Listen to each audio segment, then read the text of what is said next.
नमस्कार विद्यार्थी मित्रांनो, परत एकदा तुमचे या ऑनलाईन प्लॅटफॉर्मवर सर्वांचं खूप खूप स्वागत आहे। आज आपण बघणार आहोत NMS मध्ये झालेला 2020-21 चा जो पेपर आहे त्या 20-21 च्या पेपर मध्ये आपल्याला बेसिक जे गणिताचे जे काही क्वेश्चन्स आहेत त्या गणिताच्या क्वेश्चन्स बद्दल आपण या ठिकाणी चर्चा करणार आहोत। PYQ सीरीज मध्ये आपले बरेच सारे म्हणजे आतापर्यंतचे पेपर जे झालेले आहेत अगदी 2015-16 पासून ते आता आपण 2020-21 पर्यंत जवळपास आपले 5 एक पेपर तर कंप्लीट झालेले आहेत।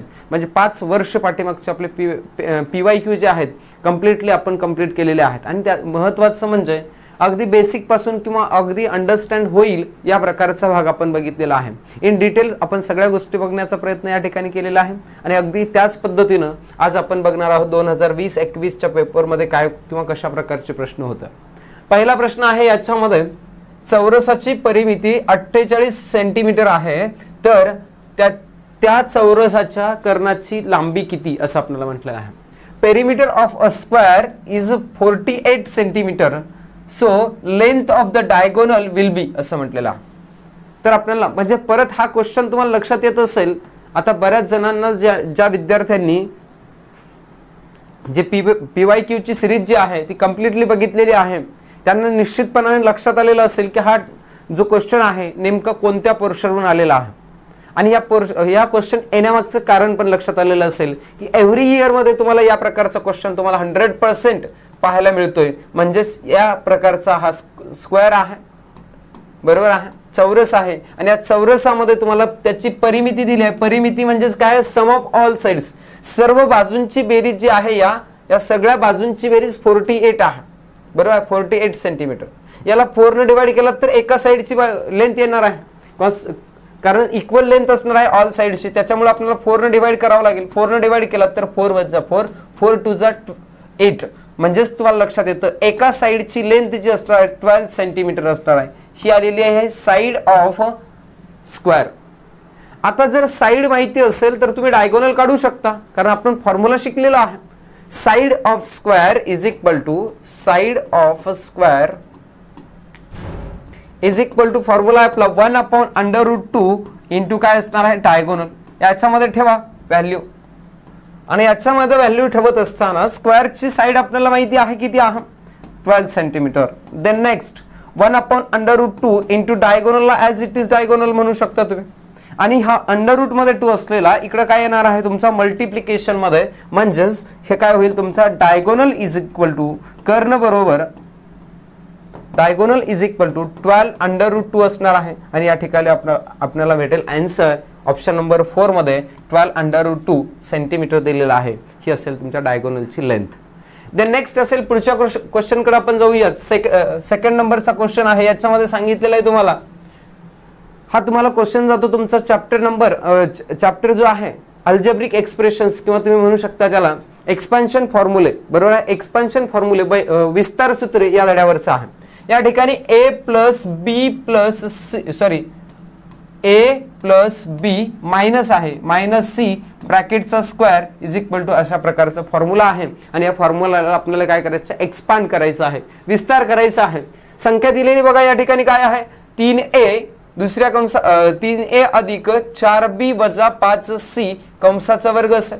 या फॉर्म्युल्यानुसार याचा बेसिक फॉर्म्युला आपल्याला माहिती आहे a चा स्क्वेअर प्लस b चा स्क्वेअर प्लस c चा square plus 2ab plus c असलेला मायनस आहे म्हणून इथं मायनस असेल, मायनस 2bc मायनस 2ac अशा प्रकारचा फॉर्म्युला ठेवा। या व्हॅल्यूज ॲज इट इज त्या फॉर्म्युल्यामध्ये a square plus b square plus c square 3 चा स्क्वेअर 9a चा स्क्वेअर प्लस 16b चा स्क्वेअर प्लस 5 चा स्क्वेअर 25c चा स्क्वेअर abc इंडिव्हिज्युअल सगळ्यांचे स्क्वेअर झालेले आहेत प्लस 2ab आहे 2 into a into b 2 into 3 6 होणार आहे 6 इंटू 4 6 4 जा 24 a इंटू b ab असणार, ठीक आहे।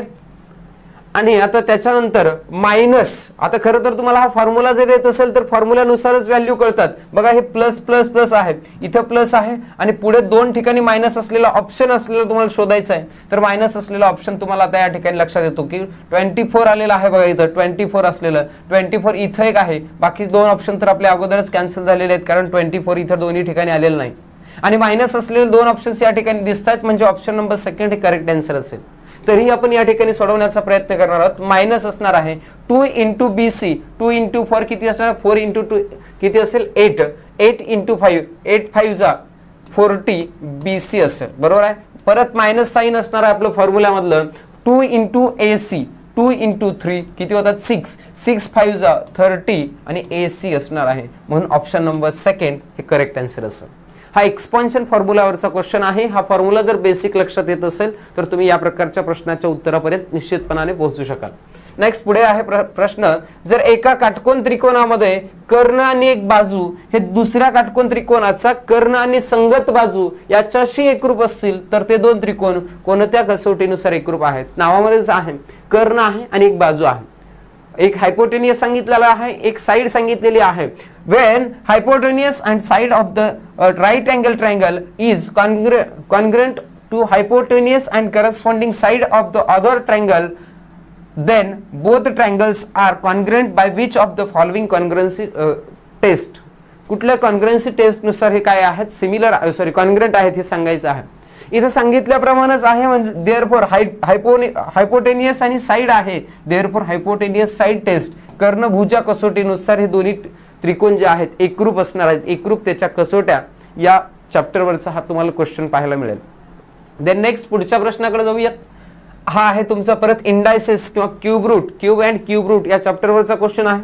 एव्हरी इयर हा पण क्वेश्चन एक पाहायला मिळतोय तुम्हाला. एक क्यूब रूट काढा म्हणून असा प्रकारचा क्वेश्चन तुम्हाला एव्हरी इयर मध्ये तुम्हाला पाहायला मिळतोय. या ठिकाणी 6859 आहे, 6859. आता याचे तुम्ही फॅक्टर्स पाडून काय करत असतो आपण, तर क्यूब रूट फाइंड करत असतो. क्यूब रूट फाइंड करण्यासाठी क्यूब आहे याचा अर्थ इथे येणारे जे फॅक्टर्स येणार आहेत, तीन फॅक्टर्स पैकी एक फॅक्टर्स घेऊन आपण त्यांचं मल्टिप्लिकेशन करतो आणि येणारं जे आन्सर असणार आहे आपलं त्या आन्सर म्हणजेच काय असणार आहे, याचं क्यूब रूट असणार आहे. पण आता इथं लक्षात घ्या, याला 2 न 3 न डिवाइड होणार नाही. याचं कारण आहे इथे 13 दिलेलं आहे आन्सर मध्ये, 23 19 आणि किती दिसतंय तुम्हाला 29. म्हणजे सगळे जर तुम्ही ऑप्शन्स चेक करण्याचा प्रयत्न केला तर सगळे कसे आहेत, प्राईम नंबर आहेत. प्राईम नंबर आहेत याचा अर्थ याला कुठल्याही नंबरनं डिवाइड करता येणार नाही. याला डिवाइड करता येईल फक्त आणि फक्त कशाने येईल तर प्राईम नंबरनं. आणि ते प्राईम नंबर्स या 4 पैकी कुठला तर एक असणार आहे. मग हे आता प्राईम नंबर तुम्ही शोधत बसण्यापेक्षा एकतर तुम्हाला आता 13चा क्यूब रूट हे आता इथं माहिती आहे आपल्याला, 15 पर्यंतचे क्यूब रूट आपल्याला माहिती असले पाहिजेत. जसं की 10चा क्यूब किती येतोय आपला 1000 येतोय, बरोबर आहे, समजतं, लक्षात येतं. 11चा तुम्हाला किती 1331, बरोबर. अशा प्रकारचे स्क्वेअर्स आहेत. म्हणजे इथं बघायचा विचार जर केला तर तुमचे 1000 2000 पर्यंत आहे. इथं 6000 आहे हो, म्हणजे डायरेक्ट ॲटोमिक म्हणजे एवढ्या लवकर 13चा क्यूब रूट 6000 पर्यंत नाही होऊ शकत. मग आपण एकाचा विचार करूयात, 19चा विचार करूयात बरं. मग तुम्ही मल्टिप्लिकेशन करून चेक करू शकता. 19चा स्क्वेअर किती होतोय 300 किती 19चा स्क्वेअर बघतोय आपण, बरोबर आहे,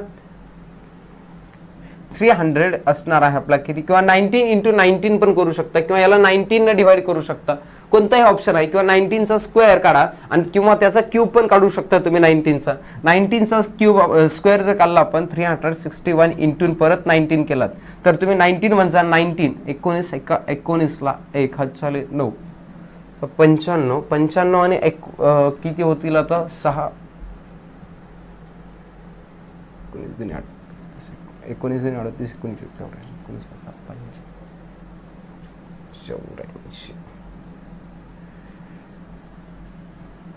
ठीक आहे. आपण काय करूयात, याला 19 ने डिवाइड करून बघूयात. बघा 19 ने डिवाइड केलं तर काय होईल बघा, लक्षात ठेवा. या ठिकाणी आपण बघूयात 19 ने डिवाइड करून काय होणार आहे ते आपण या ठिकाणी लक्ष द्या, 19चा टेबल आता आपल्याला या ठिकाणी म्हणावं लागेल किंवा कॅल्क्युलेट करावं लागेल. एकदा चेक करूयात, 19 जर डिवाइड होत असेल तर ऑटोमॅटिकली 19 हा क्यूब असणार आहे. 19चा क्यूब असू शकतो.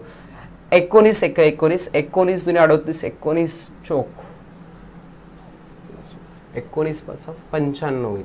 19 19 इंटू 4 9 किती असणार, 9 4 जा 36, 9 1 4 1 जा 4 आणि 3 7 76. हे मोठं होतं म्हणजे 19 3 जा करावं लागेल आपल्याला, बरोबर आहे. 3 केलं तर आपल्याला किती होणार आहे, 57 होईल, बरोबर आहे. 68 मधून जर तुम्ही 57 मायनस करत असाल तर किती येणार आहे या ठिकाणी कॅल्क्युलेशन. 8 - 7 म्हणजे 1 होईल. परत 6 - 5 म्हणजे 1 होणार आहे. 11 हे कॅरी होत आहेत. मग आपण इथं कितीचा टेबल म्हटलं, 3 पर्यंत पण केलं. 11 आलेलं आहे तुमचं, ठीक आहे. नेक्स्ट पुढे बघा बरं काय होतं आपल्याला. इथं 11 म्हणजे पुढचा एक नंबर म्हणजे 5 घेतला आणि त्या ठिकाणी 19 5 जा 95 होतोय, बरोबर आहे. 19 6 जा जर केलात तर किती होणार आहे, 19 इंटू 6, बरोबर आहे. आवाज म्हणजे 4 5 6 1 जा 6 6 आणि 5 11 होतात, बरोबर आहे. म्हणजे 19 6 जा येणार आहे बघा. 19 6 जा 114, 1 कॅरी होतं. म्हणजेच याचा अर्थ इथं आपल्याला काय म्हणता येईल, 6 आणि त्याच्यानंतर 1 म्हणजेच परत 361. आणि आता तुम्हाला माहिती आहे 361 हे काय आहे, 19चा स्क्वेअर आहे. म्हणजेच 19 आपल्याला डिवाइड होणार आहे. आणि या ठिकाणी हे 3 फॅक्टर्स आलेले आहेत. म्हणजेच निश्चितच 100% या ठिकाणी काय ऑप्शन असणार आहे तुमचा, क्यूब रूट हा कशाचा असणार आहे, हे 19चा असणार आहे. आणि या ठिकाणी याचा ऑप्शन असेल आपला ऑप्शन नंबर 2. ठीक आहे. या पद्धतीने तुम्ही सोडवू शकता. ज्यावेळेस तुम्हाला प्राईम नंबर्स विचारले जातात त्यावेळेसच तुम्हाला थोडी अडचण येण्याची चान्सेस आहेत, अन्यथा तुम्हाला सहजरित्या सोडवता येतात. नेक्स्ट इंडायसेस या चॅप्टरवरचा इथं क्वेश्चन पाहायला मिळतोय. इथं तुम्हाला 2⁻³ होल क्यूब असं दिसतोय तुम्हाला. म्हणजेच 2⁻, याला तुम्ही कसं लिहू शकता तर 1/3 इंटू 3 असं आपल्याला मल्टिप्लिकेशनच्या फॉर्म मध्ये लिहिता येतं. परत प्लस 5⁻² आहे 5⁻7 ब्रॅकेटचं पॉवर 0 असं आहे. म्हणजेच 5 इंटू 0 असंही लिहू शकता तुम्ही त्याला. सेम डिनॉमिनेटरला पण तुम्हाला 3⁻2 इंटू 1/2 लिहिता येतं आपल्याला. कारण हे असं ब्रॅकेटच्या वरती जर डबल पॉवर असेल तर त्याला तुम्हाला मल्टिप्लिकेशनच्या फॉर्म मध्ये लिहिता येत असतं. आणि या ठिकाणी तुम्ही सॉल्व करू शकता. हे 3 कॅन्सल होणार आहे. न्यूमरेटर डिनॉमिनेटर, हे न्यूमरेटर डिनॉमिनेटर हे पण कॅन्सल होणार आहे. आणि 5 इंटू 0 इथं आलेला 2⁻2 काय आहे, आता काही नाही म्हणजे 1 असणार आहे. प्लस 5 इंटू 0 किती होणार आहे, 0च होणार आहे. 5⁻0 होईल. देन नेक्स्ट 3⁻2 किती असणार, इथं पण 1 राहणार आहे. म्हणजे याचा अर्थ आपल्याला जी व्हॅल्यू मिळालेली आहे बघा, हे 2⁻1 म्हणजेच किती असणार आहे, 2 प्लस इथं 5⁻0 याचा अर्थ किती असणार आहे, 1 असणार आहे. कारण कोणत्याही नंबरच्या पॉवर मध्ये जर 0 असेल, घातांक जर 0 असेल तर त्याची किंमत 1 असणार आहे. आणि भागिले 3चा घातांक 1 म्हणजेच 3. 2 आणि 1 किती होत आहेत तर 3/3. 3/3 म्हणजेच किती होणार आहे, उत्तर 1 असलेला ऑप्शन तुम्हाला ऑप्शन नंबर 4 मध्ये सापडतोय. म्हणजे तुमचं या ठिकाणी आन्सर असणार आहे 1, ऑप्शन नंबर 4. नेक्स्ट आहे बघा, सेम अशाच प्रकारचं क्वेश्चन बघितलेला आहे आपण प्रिव्हियस इयर मध्ये. सेम पितळच उदाहरण होतं. त्याला म्हटलेलं आहे तुम्हाला ब्रांस. पितळ या संमिश्रामध्ये तांबे व जस्त यांचे प्रमाण 13:7 आहे, 13:7 आहे. रेशो मध्ये दिलेला रेशो प्रोपोर्शन या चॅप्टर वरचा हा क्वेश्चन आहे. तर 1.5 किलोग्राम वजनाच्या पितळेच्या भांड्यामध्ये जस्त किती असेल म्हटलेला आहे, बरोबर आहे. रेशो दिलेला आहे तुम्हाला, बरोबर आहे. कॉपर आणि झिंक या दोघांचा रेशो आहे 13:7 आणि त्याचं जर वेट केलात तुम्ही तर ते आहे 1.5 किलोग्राम. देन तुम्हाला सांगितलेलं काय आहे, weight of zinc will be असं म्हटलेलं आहे. त्या 1.5 किलोग्राम या ब्रांज मध्ये तुम्हाला काय म्हटलं, ब्रांज मध्ये तुम्हाला पितळेमध्ये किती आहे, झिंक किती किलोग्राम आहे हे काढायचा. रेशो ज्यावेळेस विचारला जातात त्यावेळेस तुम्हाला लक्षात घ्यायचं आहे, तुम्ही असं या कॉपरला तांबे जे आहे या तांब्याला तुम्ही म्हणू शकता काय आहे, सेपरेट करायचं असेल तर 13च्या सोबत x घ्यावा लागेल. सेम झिंक आहे, झिंक सोबत काय करायचंय तुम्हाला, झिंक सोबत तुम्हाला घ्यावं लागेल आता 7 आहे म्हणजे 7x. ह्या दोघांची ऍडिशन केल्यानंतर टोटल वेट येणार आहे तुमचं बरोबर आहे. हे दोन्ही मिळवूनच तयार केलेलं आहे आपल्याकडे काय पितळ तयार केलेलं आहे. त्याच्यामुळं 13x plus 7x is equal to तुमच्याकडे असेल किती आहे 1.5 किलोग्रॅम आहे. किलोग्रामचं आपल्याला कन्वर्ट ग्रॅम मध्ये करावं लागेल कारण सगळे ग्राम मध्ये आहेत एकक, म्हणजेच याला ग्राम मध्ये म्हणजे 1000 न मल्टिप्लाय करा म्हणजेच 1500 ग्राम मध्ये येणार आहे. आता हे मात्र ग्राम मध्ये झालेला आहे. तर नेक्स्ट हे होईल या दोघांची ऍडिशन करा 20x होईल is equal to 1500. x is equal to तुम्हाला आन्सर भेटेल 1500 अपॉन किती असणार आहे 20. 0 0 कॅन्सल होईल आणि या 2 ने डिवाइड करा तर x ची व्हॅल्यू भेटेल तुम्हाला 75. बरोबर. इथे किती होतं आपलं या प्रकारे 75 म्हटलं तर काय होणार आहे तुम्हाला या ठिकाणी कशाची व्हॅल्यू भेटलेली आहे 13:7 या पद्धतीने रेशो दिलेला होता आणि त्या पद्धतीने आपण सोडवल्यानंतर या ठिकाणी आपल्याला आन्सर भेटलेला आहे किती 75 आलेला आहे.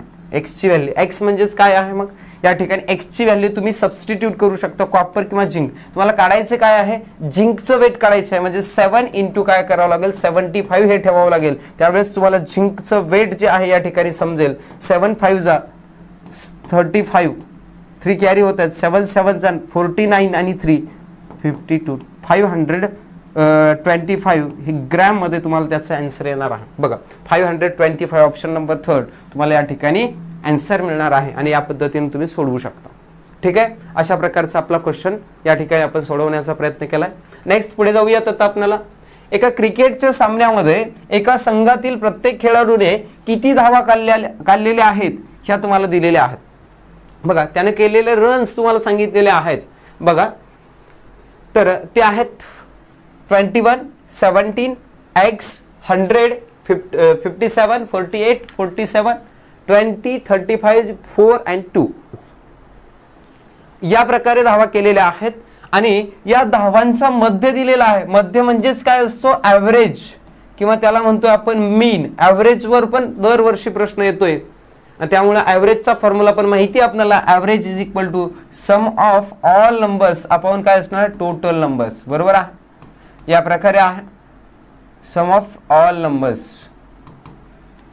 मग या पद्धतीनं या सगळ्या संख्यांची बेरीज आता मीन माहिती आहे 40 म्हणजे 40 इज इक्वल टू ऑल नंबर्सची सम करावं लागेल. म्हणजेच मी इथं आपण लिहून घेऊयात 21 आहे 17 आहे एक्सला बाजूला ठेवूयात फक्त तोपर्यंत. परत 100 आहे देन नेक्स्ट 57 आहे 48 आहे नेक्स्ट 47 आहे 20 आहे नेक्स्ट 35 आहे. बरोबर आहे. आणखी काय आहे 4 आणि 2 आहे आणि लास्ट एक x आहे. x ला एक सेपरेट ठेवूयात. बरोबर आहे कारण ते ऍड करता येणार नाही. किती नंबर्स आहेत 1 2 3 4 5 6 7 8 9 10 11 1 2 3 4 5 6 7 8 9 10 आणि हे वरचा एक 11. बरोबर आहे आलेत. मग आता यांची ऍडिशन करा. बघा 7 आणि 8 8 आणि 7 होतात 15 15 आणि 8 23 23 आणि 7 23 आणि 7 होत आहेत आपले 30 35 37 आणि 4 31 ला 1 41 ला 1 हातच्याले आपले 4 4 आणि 3 7 8 9 9 4 13 13 आणि हे 4 17 17 आणि हे 5 17 आणि 5 22 23 24 25 ला 5 हातच्याले किती तुमचे 2 2 आणि हे 1 3 351 एवढ्या धावा यांची सगळ्यांची बेरीज होईल. 351 आणि वरचा एक x आहे म्हणजे 351 अधिक x भागिले असणार आहे आपलं 11. 11 का लिहिलं कारण नंबर ऑफ जे काही तुम्हाला सांगितलेलं आहे एका संघातील प्रत्येक खेळाडू नंबर ऑफ काय क्रिकेटर्स किंवा जे प्लेयर्स आहेत खेळाडू आहेत ते 11 आहेत त्यामुळे तुम्हाला 11 लिहावं लागेल. देन नेक्स्ट आता आपल्याला हे अपॉन मध्ये असलेलं मल्टिप्लाय मध्ये होणार आहे 11 चौक 44 म्हणजे 44 आणि हे 0 आणि याच्यामध्ये मायनस काय करावं लागेल 351 कारण इकडे प्लस मध्ये असलेलं मायनस मध्ये जाईल. x ची व्हॅल्यू तुम्हाला मिळणार आहे या ठिकाणी 440 मधून 351 मायनस करावं लागेल. 10 मधून 1 वजा केला तर राहणार आहे किती 9. त्याच्यानंतर इथं आहे 3 3 म्हणजे 13 मधून 5 वजा केलात तर हे राहतील 7. x ची किंमत भेटेल 79 असलेला ऑप्शन नंबर फर्स्ट या ठिकाणी आहे म्हणजे आपलं उत्तर असेल 79. या प्रकारे ॲव्हरेजचा क्वेश्चन होता. थोडा टाइम कन्झ्युमिंग म्हणता येईल कारण या पद्धतीने तुम्हाला ऑप्शन नाही या ठिकाणी बेरीज करावीच लागेल तुम्हाला. ठीक आहे, या पद्धतीने आपण सोडवू शकता, पण कॅल्क्युलेशन सोपे असणार आहेत, संख्या तुमच्या लहानच असणार आहेत, तुम्ही सोडवलात व्यवस्थित तर तुमचा आन्सर येणार आहे. नेक्स्ट आहे, एका वृत्तचित्तीच्या पायाचा व्यास 14 सेंटीमीटर असून तिचे घनफळ जे आहे 2618 घ सेमी, बरोबर आहे, क्यूब सेंटीमीटर क्यूब आहे. Then find the height of cylinder असं म्हटलेलं आहे. म्हणजेच तुम्हाला वृत्तचित्ती म्हणजे सिलेंडर दिलेला आहे, या सिलेंडरची तुम्हाला काय काय दिलेलं आहे, इथं आपण डायग्राम काढूयात आणि हा सिलेंडर या डायग्राम वरच आपल्याला एव्हरी इयर पण क्वेश्चन पाहायला मिळतो, याच्यावरही देखील. या ठिकाणी तुम्हाला याचं काय दिलेलं आहे, व्यास म्हणजे डायमीटर दिलेला आहे 14, मग रेडियस इज इक्वल टू किती असणार आहे, या ठिकाणी त्याचा हाफ म्हणजे 7 सेंटीमीटर असणार आहे.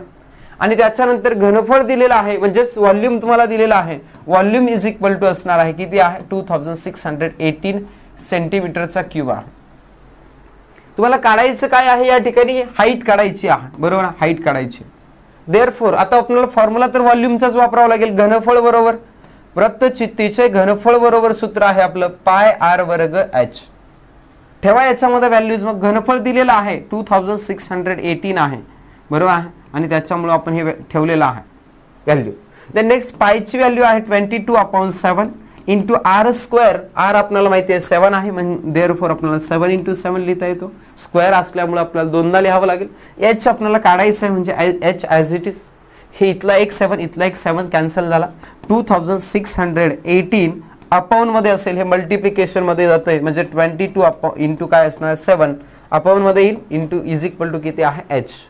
हे सॉल्व करता येईल. आता आपल्याला 7 ने डिवाइड करा, 7 × 7 डिवाइड होईल शक्यतो, 7 × 21 असेल, बरोबर आहे, आणि त्याच्यानंतर 21 म्हणजेच 5 उरले, 7 × 7 49, 2 उरतात, 7 × 4 28, बरोबर आहे. आता पुढे आहेत 22 ने भाग घालावा लागेल, आपल्याला आन्सर भेटलेला आहे 374 अपॉन किती आहे 22 इज इक्वल टू एच. सोडवा मग. आता 22 ला आपण 11 न पण डिवाइड करू शकता किंवा डायरेक्ट 22 न पण केला तरी काही हरकत नाही.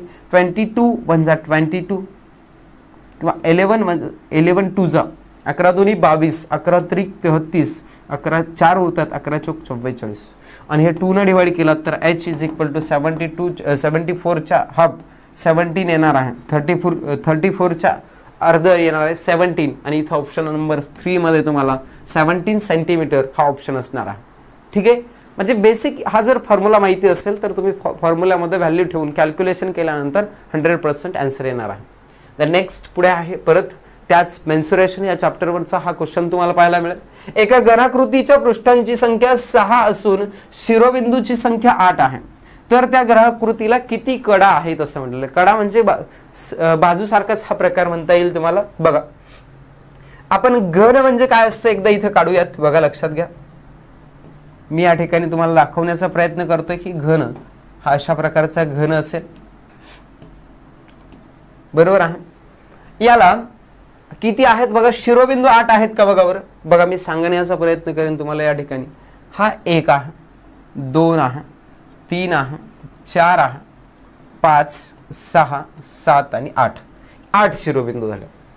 इथं पृष्ठ 6 म्हटलेत, 6 असणारच आहेत किंवा कोणत्याही वस्तूला. म्हणजे आता जर म्हटलात हा 1 नंबरचा वरचा क्यूब म्हटलं तर तुम्हाला लक्षात येतो, बरोबर आहे. क्यूब जर म्हटलात किंवा तुमच्याकडे असलेलं पुस्तक पण काय असणार, क्यूबच्या डायग्राम सारखंच असणार असेल. पुस्तकाचे 4 म्हणजे त्याला पार्ट्स असतात, एक वरचा भाग, एक खालचा भाग, एक फ्रंटचा, एक बॅकचा आणि दोन्ही साईडचे. असे टोटल किती होतात, हे 2 वरचा आणि खालचा 2 किती झाले, 4 झाले, आणि पुढचा आणि पाठीमागचा असे एकूण किती होत आहेत, 6 पार्ट्स होतात. असं उदाहरण घ्या किंवा तुमच्या घराचं उदाहरण घेतलात तरी चालेल. जमीन आणि वरचं जे काही तुमचं छत आहे, ह्या 2 गोष्टी म्हणजे एकमेकाच्या ऑपोजिट 2 पृष्ठ झालेत, बरोबर. सरफेस म्हणूयात त्याला. 2 साईडचे पृष्ठ असणार आहेत आणि 2 फ्रंट आणि बॅक या प्रकारचे. असे तुम्हाला टोटल 6 हे काय भेटतात, तुम्हाला सरफेस भेटतात, पृष्ठ भेटतात, बरोबर आहे. आणि या प्रकारच्या आकृतीमध्ये पण तुम्हाला काढायचं काय आहे, कडा. कडा म्हणजे हा जो पार्ट आहे तो हा 1 झाला, बरोबर आहे. 2 3 4 5 6 7 8 9 10 11 आणि इथे एक 12 असे टोटल पार्ट्स म्हणजे असे कडा असलेले पार्ट्स आहेत, टोटल 12, म्हणून ऑप्शन नंबर 4 असेल तुमचा. या ठिकाणी 12 हे या ठिकाणी उत्तर असणार आहे. ठीक आहे, अशा पद्धतीचा क्वेश्चन आहे तो. नेक्स्ट पुढचा क्वेश्चन आहे, याच्यामध्ये सांगितलेला आहे तुम्हाला एक पॉलिनॉमियल दिलेला आहे. या पॉलिनॉमियलला एक दुसऱ्या एका पॉलिनॉमियलनं काय करायचं आहे, डिवाइड करायचं आहे. भागले असता येणारा भागाकार डिव्हिजन किती येते हे आपल्याला सांगायचं आहे. मग डिव्हिजन आपल्याला करता येते की हो, मग आपण एकतर डिवाइड करा याला डायरेक्टली. तर हे काय आहे, 2m चा क्यूब प्लस 6m चा square plus 12m plus 8 divided by m plus 1.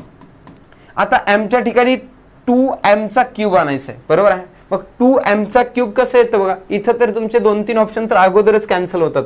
एका ऑप्शन आपल्याला लवकर आन्सर सोडवायचा आहे, त्याच्यामुळं इथं 2m चा क्यूब आणायचा आहे. म्हणजे इथं 2m चा स्क्वेअर न मल्टिप्लाय करावं लागेल. 2 न मल्टिप्लाय करा m ला, 2 न मल्टिप्लाय केला तर 2m होईल आणि m चा स्क्वेअर न मल्टिप्लाय केला तर m चा क्यूब होणार 2m चा क्यूब. म्हणजे आन्सर मध्ये 2m चा स्क्वेअर असलेला इथे एक आहे, इथे एक 2m चा स्क्वेअर दिसतोय, बरोबर आहे. पण हे दोन्ही ऑप्शन्स तुमचे या ठिकाणी आता कॅन्सल झालेले आहे, बरोबर आहे. एलिमिनेशन मेथड म्हणतो याला आपण. परत या 2m चा स्क्वेअर न 1 ला मल्टिप्लाय करा, म्हणजे ॲज इट इज होणार आहे 2m चा स्क्वेअर.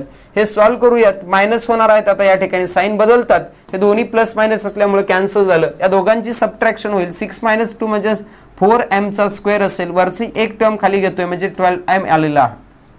देन नेक्स्ट 4m चा स्क्वेअर येण्यासाठी काय करावं लागेल बरं, इथं प्लस इथं 4m न मल्टिप्लाय करावं लागेल. 4m आणि m आहे इथला, m ला जर मल्टिप्लाय केलं 4m न 4m चा स्क्वेअर येणार आहे, म्हणजेच 4m चा स्क्वेअर. परत या 4m न 1 ला मल्टिप्लाय करा, 4m × 1 म्हणजेच 4m असणार आहे. यांची सबट्रॅक्शन करायची म्हणजे साइन चेंज होतात, प्लस असलेलं मायनस, प्लस असलेलं मायनस, प्लस मायनस कॅन्सल झालं. 12 मधून 4 वजा करा, 8m येणार आहे. वरचा एक अंक जो आहे जसा खाली घ्या म्हणजे 8, बरोबर आहे. हे बघा तुम्हाला दोन्ही कुठं सापडत आहेत, उत्तर तर आलंच आपलं. हे कुठं आहे, 2m चा वर्ग. तुम्हाला काढायचं काय आहे, या ठिकाणी भागाकार काढायचा आहे, बरोबर आहे. 2m चा वर्ग अधिक 4m, हे 2m चा वर्ग आला. 2 × 2 4m दिसतोय तुम्हाला, इथं 12m आहे. म्हणजे हा ऑप्शन चुकीचा आहे, इथं आन्सर भेटला आपल्याला. तरी देखील आपण आन्सर पर्यंत जाऊयात, आन्सर काढूयात. शेवटची टर्म राहिली आहे. 8m येण्यासाठी m ला कितीने मल्टिप्लाय करावं लागेल, 8 न. 8 × m म्हणजे 8m आलेला आहे. देन नेक्स्ट 8 × 1 म्हणजे +1 झाले, सॉरी 8 आलेला आहे. आणि या ठिकाणी सबट्रॅक्शन म्हणजे साइन चेंज, हे दोन्ही कॅन्सल, हे दोन्ही कॅन्सल. रिमाइंडर जो आहे तुमचा आलेला आहे 0 आणि बाकी म्हणतो आपण याला 0 आलेली आहे. तुमचं उत्तर आलेलं आहे 2m चा वर्ग अधिक 4m अधिक 8. याच्यामधून सगळ्याच टर्म मध्ये इथं 2 आहे, इथं 2 न डिवाइड होणारा नंबर आहे, इथं 2 न डिवाइड होणारा नंबर आहे. म्हणून 2 जर कॉमन काढलात तर ब्रॅकेटमध्ये m चा स्क्वेअर प्लस 2m प्लस याला पण 2 न डिवाइड करा म्हणजे 4. हे या ठिकाणी आन्सर असणार आहे आणि ते आन्सर आपल्याला ऑप्शन नंबर 2 मध्ये या ठिकाणी दिसतं. म्हणून या क्वेश्चनसाठी आपल्याला आन्सर म्हणावं लागेल ऑप्शन नंबर 2. या पद्धतीचे जे काही क्वेश्चन्स आहेत ते आपल्याला विचारलेला जो पेपर आहे 2020-21 चा जो पेपर आहे, त्या 2020-21 च्या पेपरमध्ये आलेले जवळपास 10 प्रश्न या ठिकाणी आपण घेण्याचा प्रयत्न केलेला आहे. स्पष्टीकरणासह सर्व पार्ट्स तुमचा रिवाइज होईल या पद्धतीने आपण हे सर्व प्रश्न घेतलेले आहेत. या प्रकारचे उरलेले जे काही प्रश्न आहेत या 2020-21 मधले ते लवकरच आपण घेऊन भेटूयात. सध्यापुरतं आपण थांबूयात. धन्यवाद.